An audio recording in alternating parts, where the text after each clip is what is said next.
In this week's episode of Spiraling Up, our team discusses the Super Bowl and its not so many B2B advertisements. And then Joe and MB are going to go head to head against me in fact checking this year's data on the fastest growing professional services firms. Will I be able to outsmart them? Let's find out. Welcome, everybody. This is Spiraling Up with Hinge Marketing.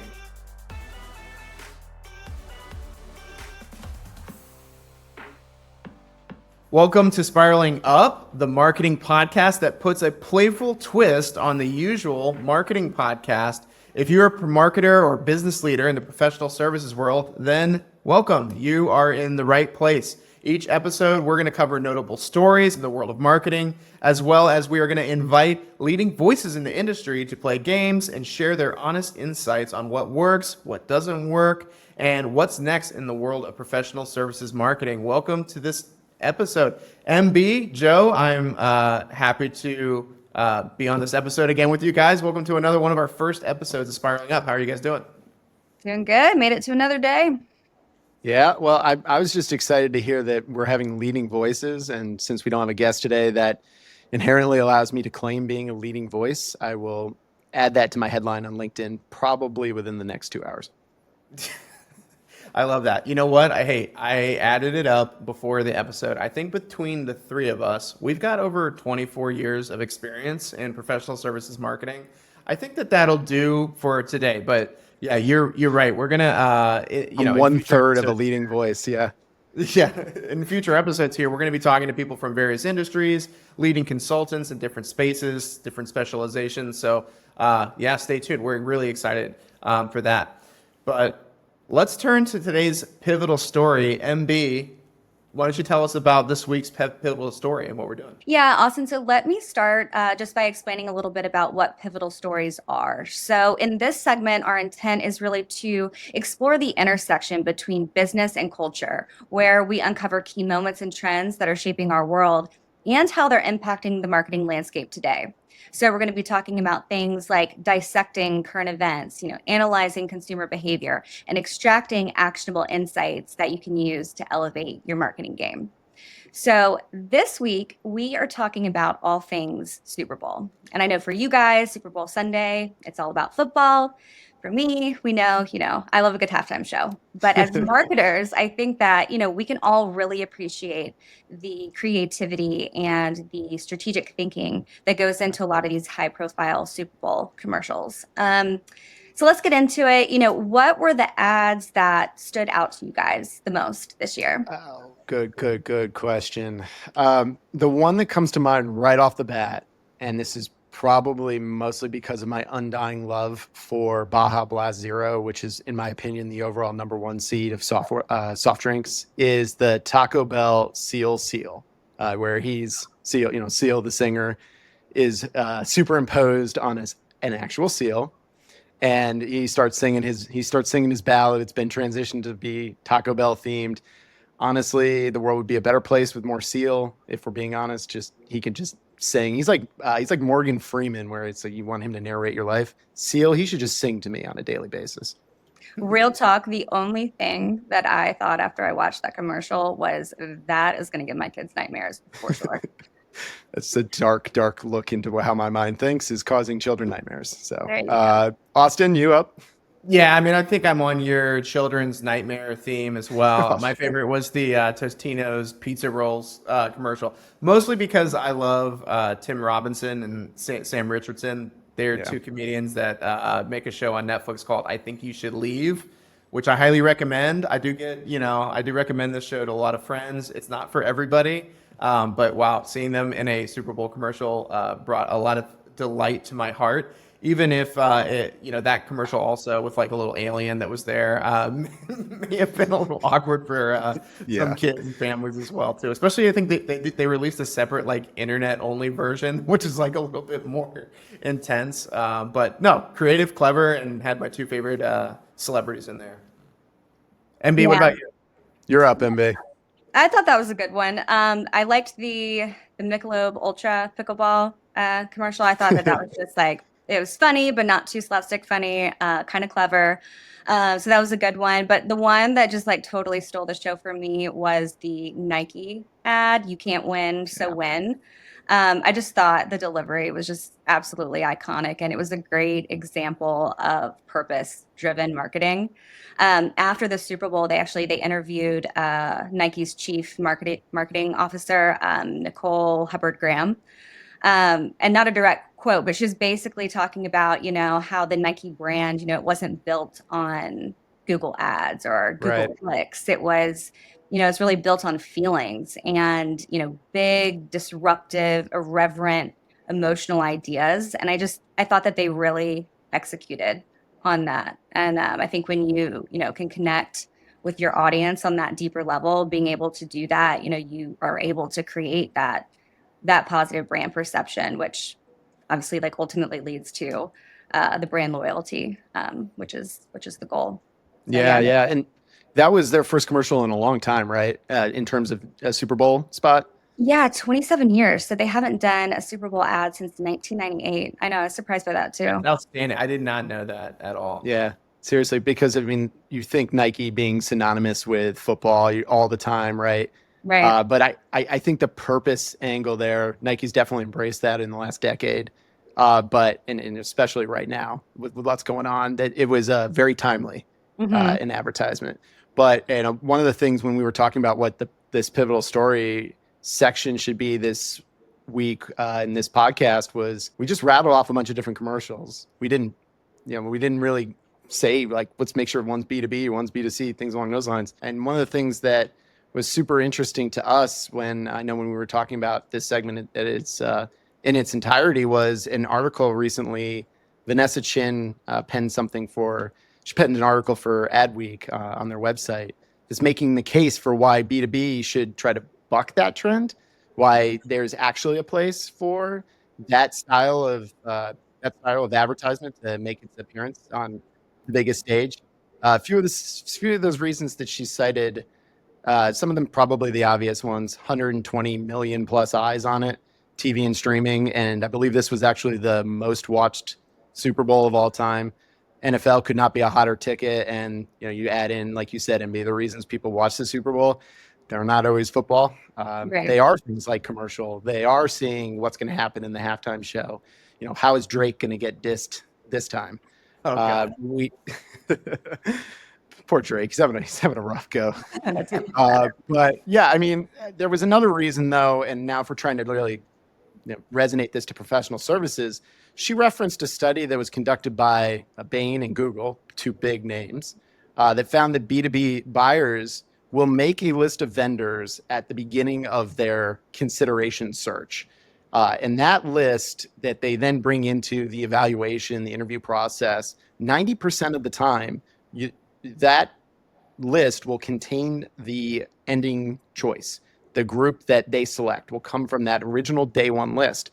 Well, when you're making a day one list, a lot of times think about what's the process you're going to go through. It's going to be what pops into your mind. What's the brand that resonates with me? So if we are making a case for initiatives or efforts to grow your brand visibility, it's right there, right? Because if you're not on that day one list, you're having to, in a sense, unseat that day one list. You're having to climb an even taller hill to get there. And in professional services, in a sense, you have to think that way as well. You have to be able to build that brand visibility as a part of your overall larger strategy. Yeah, Joe, one thing that you're saying that stands out to me is about that visibility piece. This might be a surprise to some people, who have managed a marketing budget for quite a while, or every year you're deciding what should go in your marketing budget. So our benchmark for high growth firms shows that the fastest growing professional services firms, they're putting 50% of their effort and investment into the top of the funnel marketing techniques. So when we're talking about Super Bowl ads, professional services, 99.9% of professional services companies, the Super Bowl is like it's so far out of the stratosphere it's not even possible, right? But what about like a conference, right? Like a conference sponsorship where the leading voices and the leading players are like, have you invested in a strategy there, even though it's a little bit more soft, it's a little bit more higher in the marketing funnel per se, as you might say. I talk to a lot of our clients. They are surprised to hear that so much effort and investment is placed into that top of funnel visibility piece. Like Vanessa said in the article, you want to be top of mind. You want to be first on that first list. So making visibility plays, even though they don't necessarily generate leads right away or convert right away, it's still got to be a part of the marketing mix, I think. There's also just the reality of like the marketing budget, right? I mean, if we're Right. trying to equate this to the Super Bowl ads, I mean, I think it was 8 million for a 30 seconds of airtime for a Super Bowl commercial this year. It's just not in the cards for a lot of B2B, and as you said, 99.9 probably percent of professional services firms. Yeah, and it's not to say that there were zero, right? Like Joe, I think you called out that like Salesforce, they ran a spot, and there was a couple others, and what were the themes of those ads, right? They were star studded. Joe, I Right. think you were talking about that before. Yeah, Matthew McConaughey, he's been the Salesforce figurehead for a couple years now, and I think this year he's getting like rained on, for example, and you got Woody Harrelson hanging out across the street, and so there's like a humor play to this as well, and creating and tying in how if you used one of these Salesforce products, our boy Matt, he's not going to get rained on because he wouldn't be booked into an outdoor spot during a storm, right? So there's some humor, there's some levity to that, but I think one of the things that really stood out as well in what you were saying earlier, MB, in terms of the emotion side of this, that's another angle here too, right? Like, because if you can draw to a specific, and this is what I was talking about with the B2B side, that issue, those challenges, things along those lines, I don't think you need to be in the Super Bowl stratosphere to be able to capture that type of expertise and that type of the space of the marketplace of ideas. I think one thing from the Hinge perspective that we've seen over and over and over again, both with our clients and in our research, is that when organizations make an investment into visibility of their experts, their individuals, that allows you to really kind of play off the one-to-one emotion, right?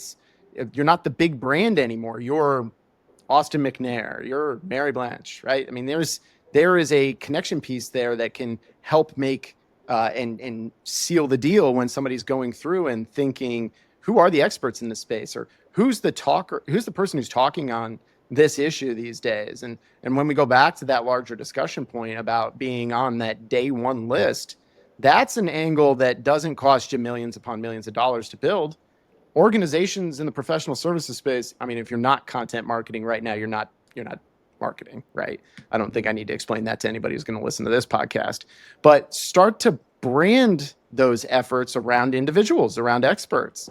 I remember the old thinking there was, and we've heard people say this, it's you take an expert, what happens if they leave? I'm like, okay, well, what happens if they don't stay? If you're not thinking along the lines of being productive and forward thinking, you're going to continue to run into those types of challenges. So, I mean, when somebody says that to me, I have to a lot of times resist the urge to eye roll now that we're all on Zoom and in high definition. But yeah, I mean, it is a constant fact here that if we can make the right types of investments in the right places, you don't need millions of dollars. It's being smart with those dollars. Well, these are some pretty, I would say, rock solid reflections here on the Super Bowl advertising. I mean, I'm glad that we're focused on the advertising piece because I don't want to think about the game. The Eagles, not a fan. Joe, not a fan. MB, I can't remember what NFL team do you back? Lions all day. Lions. Okay, Yeah. we've got a couple of Lions fans. Well, that worked well for us, actually. Yeah, that worked well for the Commanders fans. Yeah, let's not get started. But yeah, hopefully next year. I'm not going to complain though. Whatever, Let's transition now into our next segment, which we are calling Fact or Fiction. All right, everyone. This is the portion of the podcast here where I want to pause. I want to let you know that if you haven't yet, you need to download Hinge's High Growth Study. And that's from this year, 2025. You go to hingemarketing.com/high growth. You'll get the free executive summary of the research results. It's something we're going to be using and talking about in our next segment here. But if you haven't gotten that yet, go to that URL, pick up your free report. It is a great way to kind of get to know what the fastest growing firms are doing in the professional services space. We just talked about visible expertise. Visible expertise is an important piece of any marketing program for professional services organizations. So important, in fact, that we've written now 2 books on this, including The Visible Expert Revolution. And you can find The Visible Expert Revolution on Amazon. I think that's pretty much the place where we've committed to making it available, but you can have it in paper copy. You can have it in hardback. And for those of you who are being sustainability focused, you can download it for your e-reader as well. There is an e-reader version. That's true. Cool. So high growth study, visible expert book. There's a lot of resources out there that we're putting out there to help you grow in your professional services career and help your company grow faster. Enjoy. All right, it's time to move to our second segment of the podcast. As you guys know, in Spiraling Up, we like to have a little bit of fun, bring a little bit of lightness and good positive energy to the world of professional services marketing. We do that by playing some games. And so in today's game, we're going to go head to head. It's going to be MB and Joe versus myself. You guys, I have put together a series of, I think it's 7 statements. And they're going to either be true or false. And the source of this is going to be from our 2025 high growth study. So my intent here is to see if I can trick you with some of these statements, see if I can lead you, kind of in certain directions. But ultimately here, what we're trying to decide, what we're trying to share with our audience is what were some of the primary findings from the 2025 high growth study and how could they implement some of that at their business. You guys ready to get started? Going 7 for 7. All right, 7 for 7. He said and I am going to be scorekeeper. Okay. So no Yeah, be scorekeeper. Yeah, like a pad of paper. You're going to keep score. Yeah. There it is. Okay. Yeah, if I didn't say it, we're going with this week's game is fact or fiction. So, Joe and B, number 1, fact or fiction. The percentage of revenue that professional services firms dedicate to their marketing is actually going up right now. Fact or fiction? Ooh, okay. So we want us to work together on this, right? Like you work want us to kind together. of like come together with a combined answer. So I know last year that marketing expenses went down. That was a finding that I remember from this study. Now, of course, there's so many factors that lead into various things here. I don't know, MB. I think my mind immediately goes towards that because it went down last year, then spend probably went up this year. Your rise, you've got your equaling out, if you will, like you're progressing to the mean, if you would talk about a 3-year average. So do you like that logic or? I'm going with fact 100%. And this also just makes me think of a whole nother game that we have to have eventually where it's like you hit the buzzer. Because if we had been playing that way and we were playing against each other, no thought required.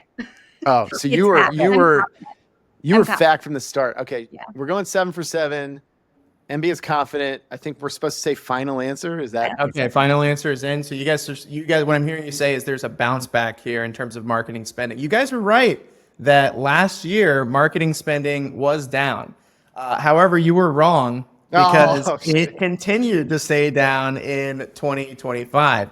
So according to our data, between 2020 and 2022, professional services firms made big investments in marketing. The whole percentage of revenue shot up. I think it was around 15%, somewhere between 12 to 15% over that 3-year period.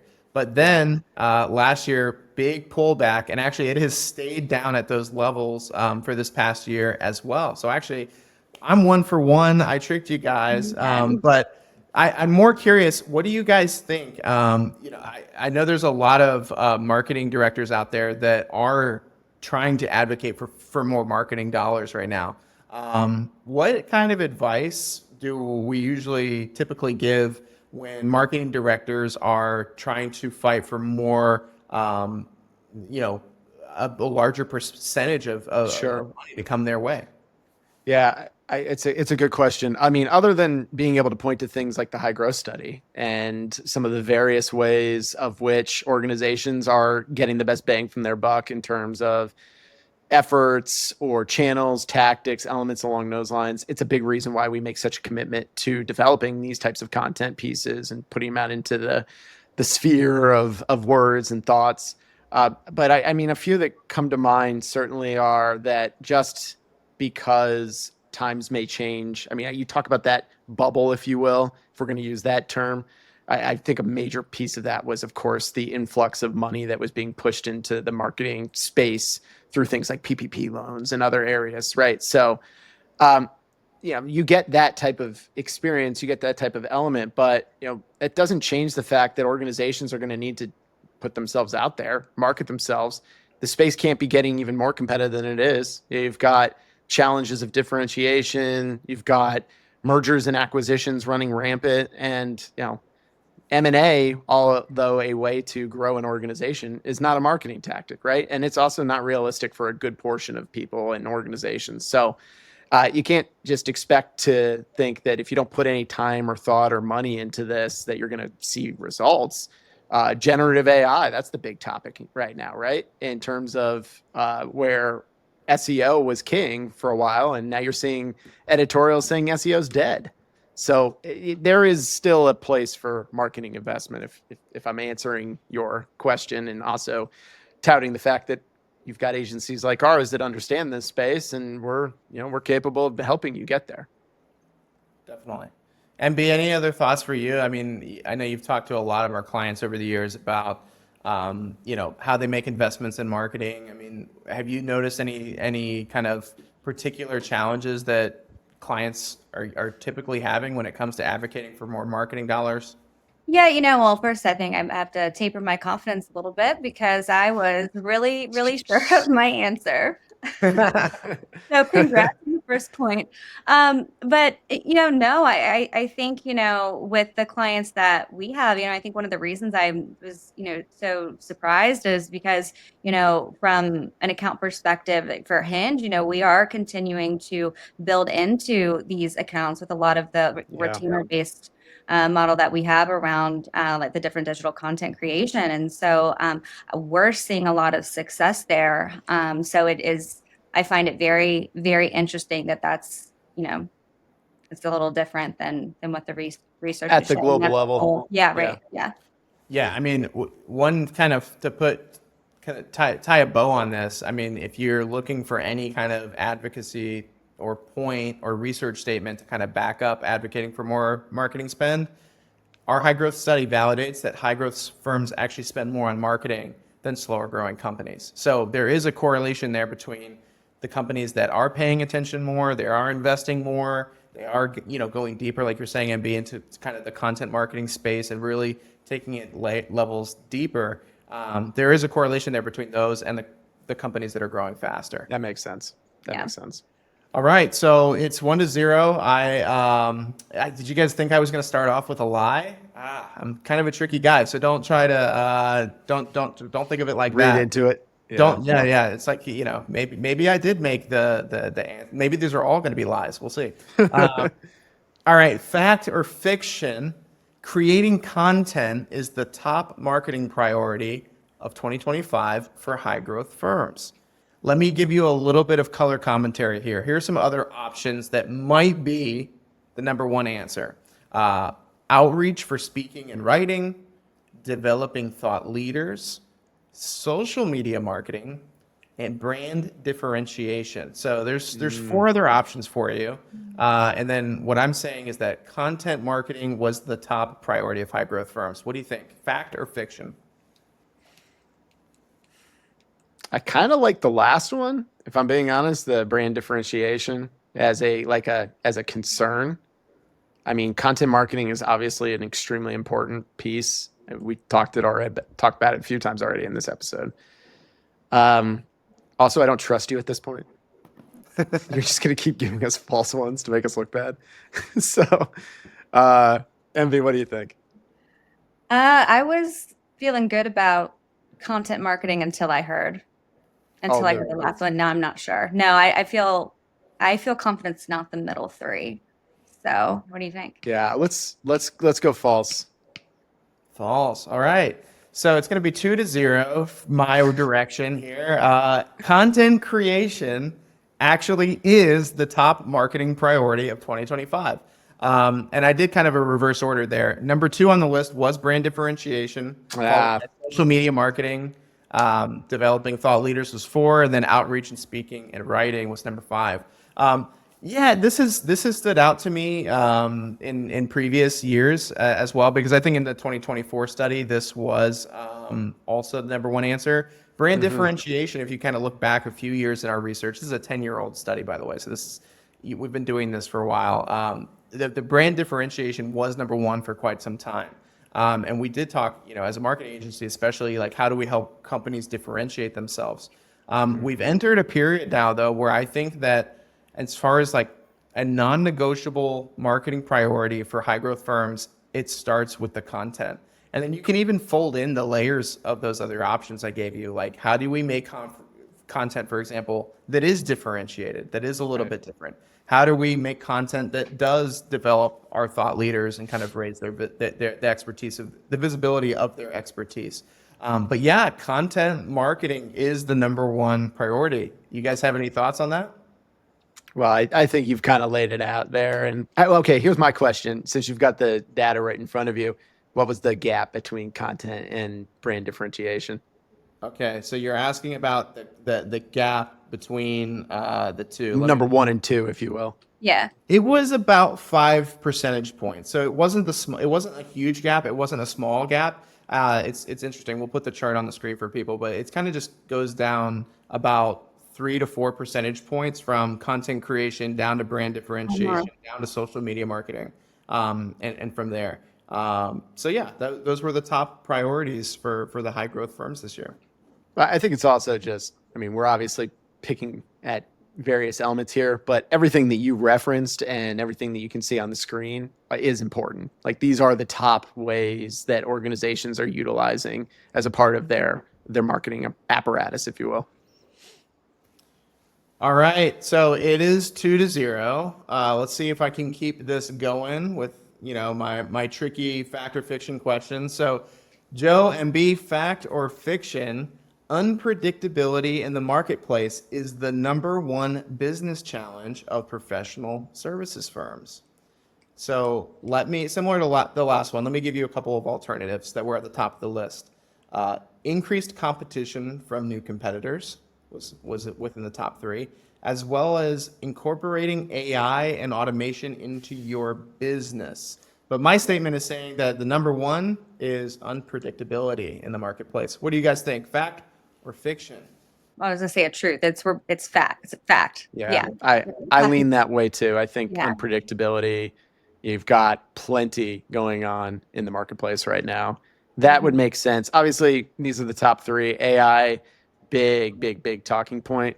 But I also think that if you're talking about cross professional services, some of these sub industries and niches, they're not in that realm yet. So AI doesn't make much sense to me. Watch it be AI. But yeah, we'll go with fact also. Well, but even with AI, I think there is some uncertainty there as well, right? With what that is Yeah, and I like even that. it's becoming. So I even think that is a contributing factor to why it's true. So in 2024, unpredictability in the marketplace was the number 1 business challenge, but this year it was actually flipped. Incorporating AI and automation into your business was the number 1 business challenge of professional services firms across the board. So regardless of growth category, not high growth, not low growth, just like looking at the space in general, 50% had this as the top challenge, or as one of their top challenges. The next one on the list was increased competition from new competitors. That was at 37%. So when we talk about like AI and technology being kind of this big theme in the space, it's clear that coming off of this big year of AI just being in every headline, it being in every advertisement, being at the in every boardroom conversation, this has translated into our data where people are wondering, marketers are wondering, how do we incorporate this into our workflows? How do we work, into our business and get something out of it? Because I think a lot of people are worried or concerned that if they're not using AI and other people in the space are, that they're going to get left behind. So MBI, I'll give you maybe a half a point there by saying that, AI kind of, adds to the unpredictability. But, one thing that we did see in this year's data is that the narrative really did kind of turn the page on unpredictability, which is really a sentiment from the era of the pandemic and like how businesses were feeling for that. And now it's like, now we specifically know what the unpredictability is. It's all about AI and automation. Technology. I mean, I think there was logic behind it. The thing that surprises me is that while I could certainly see it in a few industries, to have that be 50% across the board, recognizing that this study is, 1,000+ respondents, right, Austin? It is a big eye opener, especially for leaders and organizations that aren't talking about it. Because if the organizations that are growing faster than their peers are talking about it and you're not, connect the dots. Yeah, I mean, it's at the forefront of everyone's mind right now. So I think that definitely underscores kind of where we're headed. It does. And I'm excited that in future episodes, we're going to get to talk to some guests who are kind of leaders in this space and maybe more on the cutting edge of this. I mean, I will say as someone myself who's trying to stay as open to testing new tools and kind of integrating this into the way that we market ourselves. It's challenging. I mean, it just changes every day. And then it's like, you think you found like a good tool and then it's like, oh no, this one over here is way better. It's just like, it's that the space is so hot and kind of bubbling right now with like new stuff. I can see why this was number one on the list. All right. So I think that I believe in you guys. I think that there is a way for you guys to come back. I know I've been a little bit, I led you off with a lie and, I've been kind of teasing you a little bit. I think you guys can make a comeback here. It is. Well, you did give us a free half point, which we are absolutely taking. Right. So it's 3 to 0.5, I guess. Yeah. Let's go into this next one. All right. So MB, Joe, fact or fiction? Most high growth firms rate themselves as highly proficient when it comes to capturing and using marketing metrics. So this was a question that we included in this year's study. I think it was probably one of the most interesting, questions that we've added to the study this year. And by growth category, we're looking at fast growing firms, slower growing firms. My question to you guys is, of the high growth firms, were they highly confident in the proficiency of capturing and using marketing metrics? It would make sense. I'm going to say fiction right off the bat. And there is probably the worst scientific rationale behind this. But based on the conversations that I fairly regularly have in my role here at Hinge, in talking to organizations of all different shapes and sizes and all different growth categories, if they're saying that they're highly proficient in this study, I'm concerned with what actually a lot of other pieces are coming from, because a good portion of them are not.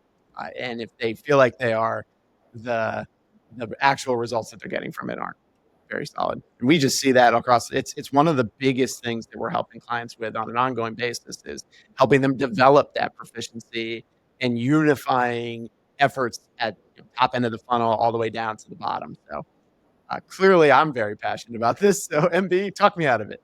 No, I'm not going to talk you out of it. I was going to say, for your last point, I would agree with you. You guys were right. Yeah, that's now 3 to 1.5. 1.5 on the scoreboard here. Yeah, don't call it a comeback. To me, Joe, I know that you're kind of on the front lines, especially with talking with some of our prospects and kind of newer clients about this. And but it has been a theme that's been coming up quite a bit. Is just how when it comes to using the marketing metrics and capturing them. It is a challenge. I mean, there's so many, and people's tech stacks, smart tech stacks, are all completely different. You have people that are in the Salesforce side, universe. You have people in the HubSpot universe, and then all these kind of shared platforms in between, platforms like LinkedIn. Then everybody's on, different email marketing platforms. I mean, it gets messy, and I think that most people, most professional services firms have their own unique challenges. And so when it came to the actual confidence levels of who was saying that they were proficient, like, or highly proficient in their using marketing and business development metrics, only 11% of the high Yeah, growth that firms makes sense. tag themselves as highly proficient. Now, there was an advantage there. The low growth firms, the no growth firms, they were far less likely to say they were highly proficient. Even somewhat proficient, they were less likely. Of the low Oof. growth category, it was 66% said they had low proficiency in capturing and using marketing and business development metrics. It just seems like a big theme that I think we should continue to explore and touch on, because I have a feeling that this is secretly a big challenge for marketers. I'm going to go out and just say kind of a bold statement. Like, I think as marketers, we are expected to be thinking about ROI all the time, right? It's like 101 level marketing. It's like what we learn in marketing school, right? It's like you do the marketing thing and you measure the results. But I honestly think that it is the best kept secret in marketing right now, that people are really having a hard time, so like having solid, more concrete use out of their marketing metrics and marketing data. I think people are really struggling with just the volume of it and the Yeah. disorganization of it. Yeah, well, Yeah. there's so many tools out there now.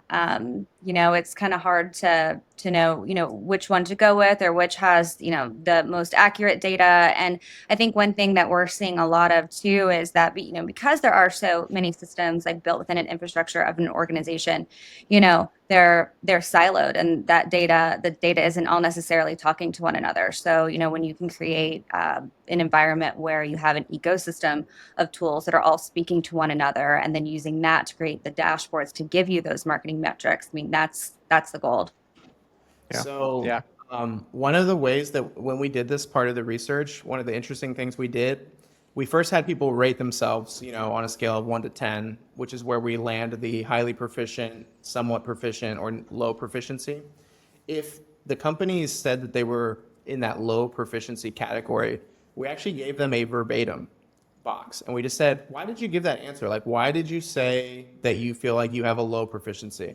Here's some of the things that they came up with: lack of bandwidth and lack of expertise, not systematically capturing the data, low return on investment. So there's an Yeah. idea there that, Yeah.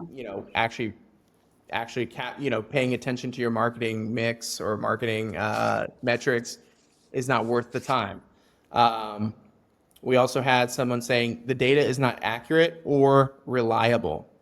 It takes too much time. Time. I see time a lot on here. Yeah. We don't measure.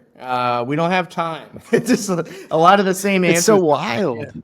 wild. But it's just really fascinating, the reasons, and I'm excited to unpack this more in future episodes when we talk to folks about this. But it's like, again, I can't stress enough. It seems like this is a more obvious problem that many professional services marketers are willing to admit.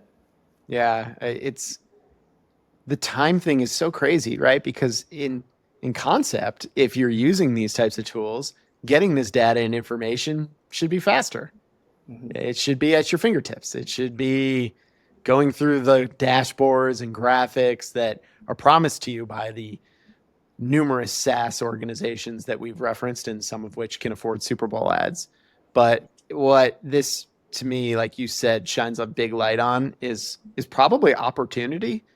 Frankly speaking, that if high growth firms are kind of at a level, but no and low growth firms are like bottomed out, completely not there. If you're even just trying to make inroads into being able to find success from your marketing efforts, making a good commitment to this, and that probably comes in all different shapes and sizes. Sounds like we definitely need to get a guest in this space on the implementation side to join us and discuss it. Yeah, I think that there's an inroad there that that our listeners, that marketers specifically need to be thinking about. All right. So MB, can you remind us what's the score right now? You would, Austin. It is 3 to 1.5. Yes. 3 to 1.5. Okay, I great. won't call it a comeback yet, but Now it's about to happen. Now. We're going to 2-goal lead in hockey is the most dangerous lead. And you've got a 2.5 goal lead or 1.5 goal lead. I can't do math. All right. MB, Joe, fact or fiction, speaking at targeted events has the best return on effort for high growth firms.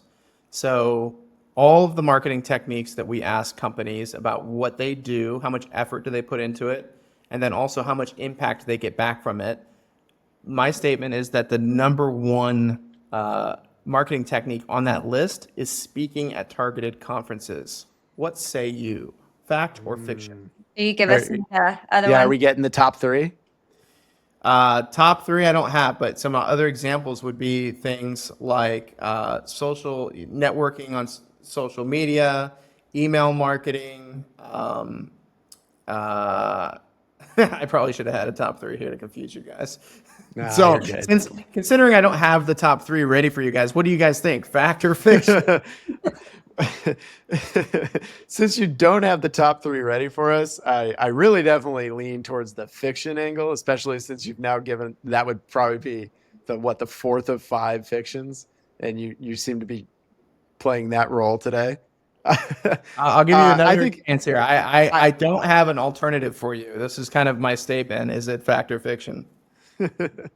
I think speaking is important. I'm sure it's in the top 5. But I'm going to lean into I think you are continuing to try to jerk us around. So I'm going to go with fiction with that. I also know that last year there was a huge business development tools, collaterals, material angle on this exact same question in 2024. So I'm going to stick with that being kind of probably what's at the top, and I'll go with fiction. How did I sound? Did I sound convincing, MB? Me versus Austin in this circumstance? I'm going to go with fiction too. I think it's up there. I just don't think it's the number one. I tried to give you guys a chance there. It is a fact. It is a fact. Wow. It is the number one marketing technique when it comes to return on effort. Now, Joe, I think what you were thinking through was we also measure impact, right? What are the top things where high growth firms get the most impact? And there you see things like demos and consultation offers, business development materials, the things that help close deals, right? That's the easiest thing to kind of like adjust and say, well, there's the impact. We use that. We sold the deal.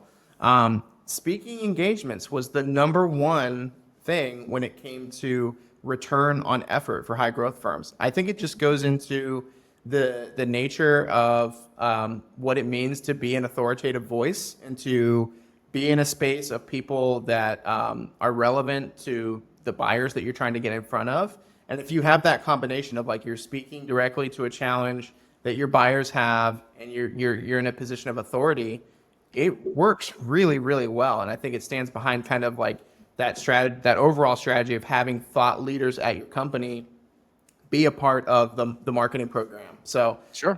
Yeah, I tried to steer you guys kind of towards the fact that time. But what do you think? Does it make sense? Yeah, I mean it's a clearly an amazing way to create visibility, especially when it's paired with some of the other activities that organizations who are taking a serious approach to conferences, not just let's just fly out there and have a good time. Not that I'm against that. I think we're going to be heading to a conference, a few of us in Arizona with our friends at the Association of Accounting Marketing, and that's always a good time. But the idea that on top of that, if you can create visibility by having one of those experts, of which we've been talking about the benefit of that, there's a nice way to just create that flagpole in a issue or a topic or things along those lines. Because I mean, if you've got someone who's able to stand up on that stage for 10, 15, 30, 60 minutes and deliver something that is of value, that is insightful, that it's tied to data and metrics, then impact should follow. Yeah, I mean, this is another one where it's like, we push this so much with our own clients in our Visible Expert program. It's really important, and you need to be doing it, especially if you want to differentiate yourself and in the marketplace with your firm and just yourself as a visible expert. So again, like I'm still surprised it's number one, but congrats on the point, Austin. Thank you. Yeah, we might need to set the point system aside here in a minute. I Oh, mean, this. Jesus. Look, we're learning here. Scoreboard. This was challenging. I'm putting you guys on the spot with regard to data. It's not always the easiest thing to know, what's fact and fiction right off the spot. I've got two more for you though. Let's run through these. So, fact or fiction, while once more impactful in the past, presenting in webinars reported to be a low impact marketing technique today. Webinars, do we think that they tend to be impactful today, or has their day since passed and they are no longer impactful? I don't think their day has passed. Yeah. I don't know if I'd say it's past, like that it's low impact. So are you saying that more high growth organizations, if we unpack the angle of the question, more high growth organizations are saying that webinars are low impact for them? The result of this answer is going to be either that it was at the bottom of the list or it was like towards the top of the list. So it's like it's not in the middle. It's either one or the other. It's like it's very clearly on one side. Yeah, I don't know if it's low impact. I have a hard time believing that it's low impact. And if it is, that's a bit of an eye opener because it's such a significant effort that organizations take on in order to create content. And certainly if you're doing it right, you're not just talking in a webinar. I mean, you're using it as a part of a larger nurture sequence. You're chopping up topics and points, putting them into social media posts, inviting co-presenters. So, yeah, I'd be surprised if it was a low. And so, MB, I'm agreeing with you. Like you said, I don't think it's low. All right. Final answer? Final answer. You're correct, Joe. You're correct. All right, That's thank actually a you. false statement. Presenting in webinars is still reported to be in the top 10 marketing techniques in terms of impact for all professional services firms. I actually think it was, I did a training on webinars earlier today, coincidentally. And number six, it's number six on the list in terms of impact overall. I think similar to some of those other lower funnel marketing techniques that we ask about, webinars are a little bit of an easier marketing technique to kind of trace attribution, right? You run a webinar, you provide a call to action, people can accept that call to action, and then you have like a clear direct path from like, we did this thing and this potential prospect or business opportunity responded to it, and we can attribute it there. So generally speaking, but kind of going beyond just the easy attribution, I think it goes back to the thing too with speaking engagements, where getting your experts in front of an audience of people who have, they've blocked off their calendar, they're in the space to listen to your experts talk about key issues. I think it's really an invaluable thing to add into your marketing mix to give your experts that platform in kind of a virtual environment. So, the jitters of public speaking are a little bit less, acute. It's a little bit easier to talk in a webinar than it is like on a big stage. And experts can get that time in front of their audience to share and to demonstrate their expertise. So yeah, I agree with you guys. Good selection there. Webinars are still to this day perceived to be very impactful for professional services marketing. I'm just really happy that we're not selling trainings on a tactic that is not impactful, because that would not be a good business model for us. So glad to hear that when you delivered that training today, it's still an important fact. Absolutely. All right. This is the last one. I think the scoreboard is pretty close. That brought you guys back a little bit. I think I might have sealed the deal at 4 points, but you guys are getting close here, and I think just need to find another half point somewhere. We can actually make this last one if you want, winner take all. Let's see what you think about this one. So So final Jeopardy. We can. Final How many Jeopardy. points do This we want one's to worth bet? all the points. Yeah, because the points they matter a lot right now. Yeah. So, MB, Joe, fact or fiction, the most common type of research that high growth firms conduct is competitive research. So they are doing research on their competitors. That's the most common type of research that they are doing.